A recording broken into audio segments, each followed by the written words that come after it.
बिस्मिल्लाहिर्रहमानिर्रहीम अस्सलाम वालेकुम। मैं हूं इम्तियाज़ मलिक। आज की इस वीडियो में मैंने आपको ये बताना है कि इस्लामाबाद ओपन यूनिवर्सिटी की ऑटम 2021 की वर्कशॉप्स कब शुरू हो रही हैं। वीडियो को शुरू करने से पहले मैं आपको ये बता दूं कि अगर आप मेरे चैनल पर नए हैं और अभी तक आपने इसको सब्सक्राइब नहीं किया तो इस वीडियो के नीचे जहां सब्सक्राइब लिखा हुआ है उस पर क्लिक करें और साथ ही बेल आइकन पर क्लिक करें ताकि मैं जो भी अपनी वीडियो अपलोड करूँ उसका नोटिफिकेशन आप तक पहुँच सके। तो आए वीडियो स्टार्ट करते हैं। कोर्स आप स्क्रीन पर देख सकते हैं बी हेड और बी एस के, यानी बी हेड और बी एस ऑटम 2021 ये वो एडमिशन थे जो अगस्त सितंबर और अक्टूबर में हुए थे। इनके ये कोर्स हैं। इनकी वर्कशॉप 27 दिसंबर 2021 से 1 जनवरी 2022 तक हैं।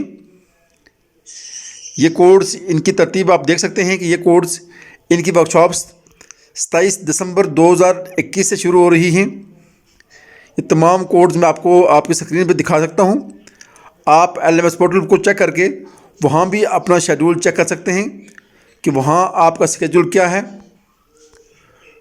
कि वहाँ आपकी वर्कशॉप्स का स्केड्यूल क्या है, आप वहाँ भी चेक कर सकते हैं। एक मतलब मैं फिर आपको बताता चलूँ कि बी हेड और BS सेमेस्टर्स ऑटम 2021 की जो वर्कशॉप्स हैं वो 27 दिसंबर 2021 से शुरू हो रही हैं और 1 जनवरी 2022 तक रहेंगी। ये थी मालूमात जो मैंने आप तक पहुँचानी थी। उम्मीद है आपको मेरी वीडियोज़ पसंद आती होंगी। मेरी वीडियोज़ पसंद आती हैं तो इनको शेयर किया करें अपने दोस्तों के साथ। मुझे दीजिए इजाज़त। अल्लाह हाफ़िज़। अस्सलाम वालेकुम व रहमतुल्लाह।